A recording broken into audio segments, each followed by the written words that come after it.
All right, the last section in Chapter 1 deals with perimeter, circumference, and area. You're given four different formulas here, actually four different shapes, and two formulas for each. This kind of encompasses the four major polygons that we work with in this class. We deal a lot with squares. We deal a lot with rectangles. We deal a very lot with triangles, and not so much in circles. Circles are the very end of the year, and sometimes we get to them, sometimes we don't. But there are two different things that you need to know. You need to know the circumference, or the distance, the distance around a circle, and area. We're going to talk about those three right now. In math, we use different formulas to find different things. The perimeter of something is the distance around an object. If you were putting up a fence around your yard, you'd be using perimeter. Think of perimeter as just the distance on the outside. Okay?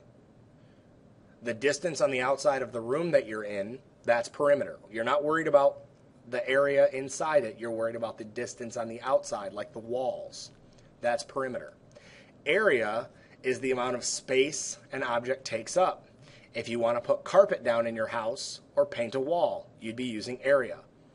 If this square or this rectangle represent a wall, the amount of paint it would take to cover that wall would be area. Or let's say it represented a floor. The amount of carpet that it took to cover that would be area. And depending on the shape, the formula changes a little bit. Now, perimeter doesn't change. It's the distance on the outside, whether it's a triangle, square, rectangle. Now, the only thing that changes is a circle. Perimeter is the distance on the outside of a circle. We just call it something different. We call it circumference. Circumference is the distance around a circle. It's the same idea as perimeter. Why we didn't call it perimeter, I don't know. Some schmuck thousands of years ago said, oh, it's not perimeter, it's circumference because it's a circle. I don't know why. It's exactly the same thing. It's the distance on the outside. Now, we're given these different formulas. If you're told to find the perimeter of a square, here's your square, here's perimeter. If you're told to find the perimeter of a triangle, here's your triangle, here's perimeter.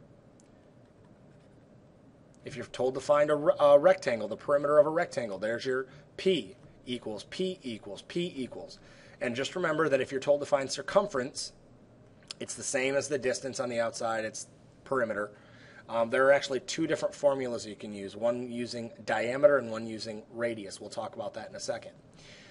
Area, if you're told to find the area, look for the A equals. What's nice about having these four different formulas or four different shapes in your notes is that at any point in time you can go back and say, oh, here it is. Oh, here it is. If I'm looking for the area of a triangle, here it is. The area of a rectangle, here it is. So each different shape is given the perimeter and the area. Let's talk about the circle now. The circumference, again, is just the distance on the outside. Really not that tough. Okay? And again, if you understand what perimeter is, circumference and perimeter are the same thing. The only thing that changes with a circle is that you're given two different ways to find it. The radius is the distance from the center of the circle to an edge. From the center to an edge. There's also something called diameter.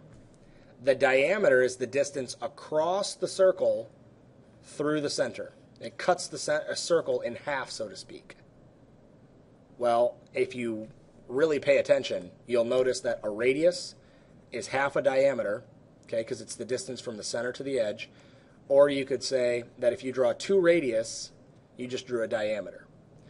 That's why we have two different ways to find circumference. You can either say pi times diameter or 2 radius times pi. Now, most of the time, there's a pi button on your calculator. If you don't have it, use 3.14. Not that tough. Area is pi times r squared. So it just depends on what information they give you. If they give you diameter, you'll use this formula. If they give you radius, you'll use this formula. Okay? Or if they gave you diameter but wanted to know the radius, just cut the diameter in half, right? Because the diameter is 2 radiuses, so just cut it in half and you have 1 radius. Anyway, enough mumbo jumbo, let's actually go to it. Find the area and perimeter, or the circumference, of the shapes below. Well, the first thing we're told to do is find the perimeter.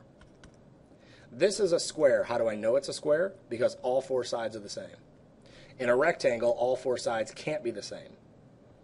But in this one, all 4 sides are the same. So let's go back to our square formula. The perimeter of a square equals 4 times the side. 4s. Well, they gave me a side as 1.6 centimeters. So I'm going to substitute 1.6 for s, because that's the side. And when I do that, when I multiply 4 times 1.6, I get 6.4 centimeters. Now let's find the area. The area of a rectangle, or excuse me, the area of a square, is s squared. So a equals s squared. Now I'm going to write the same thing, but I'm going to replace my s, just like I did with perimeter. I'm going to substitute the s with what they gave me. They gave me 1.6. So I bring up my calculator. What is 1.6 times 1.6, or 1.6 squared? The area is 2.56 centimeters squared. Notice how we squared the side? Our centimeters squared. Okay, those are our units. Let's find the perimeter of a rectangle. The perimeter of a rectangle is 2L plus 2W. So 2L plus 2W. Now, most of you are pretty smart, and you've seen the whole length and width formula before. It does not matter which one of these you use as length or width. Maybe you say this is the length, this is the width. Okay? But maybe your friend says, no, you got it wrong. This is the length, this is the width. It doesn't matter. You'll both get the exact same answer. Just pick one of them as being the width, one of them as being the length. Who cares? Unless I tell you this is the length, this is the width, just use either one of them. So now let's go through and actually replace them. 2 times the length, we're going to use this as the length, so 13, plus 2 times the width, which is 5.7, so we just substitute. Now I'm going to grab my handy-dandy calculator. I have 2 times 13,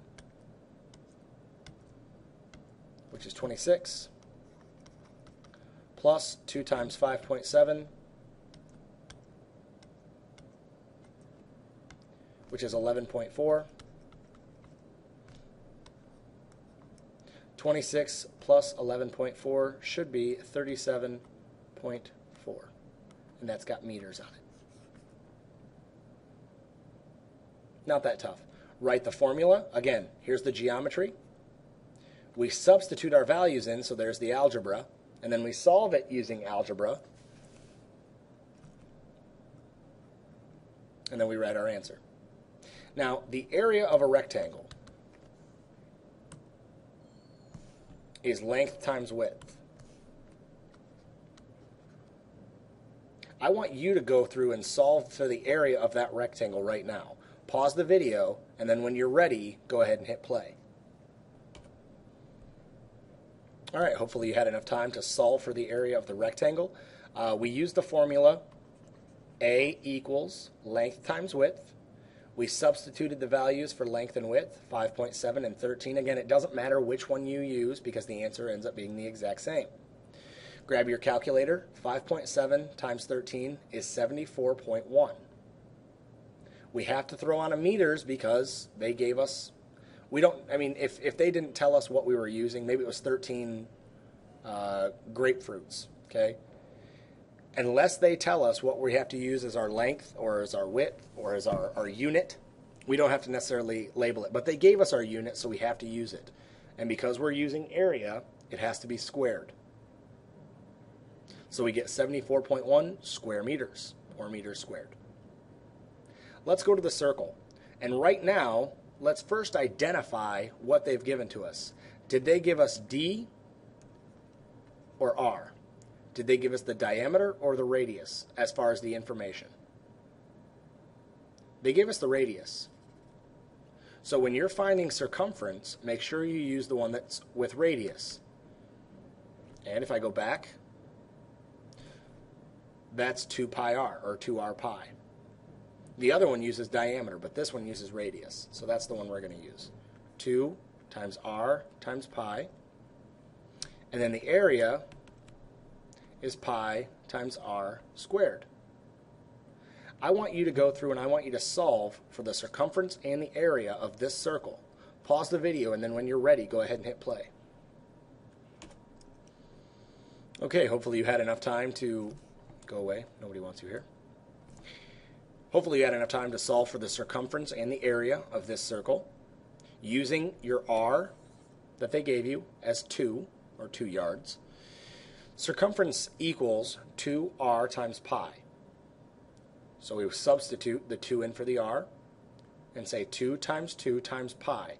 Well, again, if you were like me and your calculator doesn't have a pi button, we can just use 3.14 times 2 times 2 gives us 12.56. And we have to throw a yards on there because that's what the unit they gave us. Let's look at area. And again, hopefully you got that right. If not, look at what you may have done wrong. Maybe you substituted in wrong. Maybe you just punched it in your calculator wrong. Just make sure that you find out what you did wrong. That way you don't keep making the same mistake. Let's look at area. The area of a circle equals pi times r squared. So again, we substitute the 2 in for the r because that's what they gave us. And we say a equals pi times 2 squared. Well, 2 squared is 2 times 2. That's not that tough. But again, I have to multiply it by pi. My calculator doesn't have a pi button, so I'm going to use 3.14. And I get 12.56.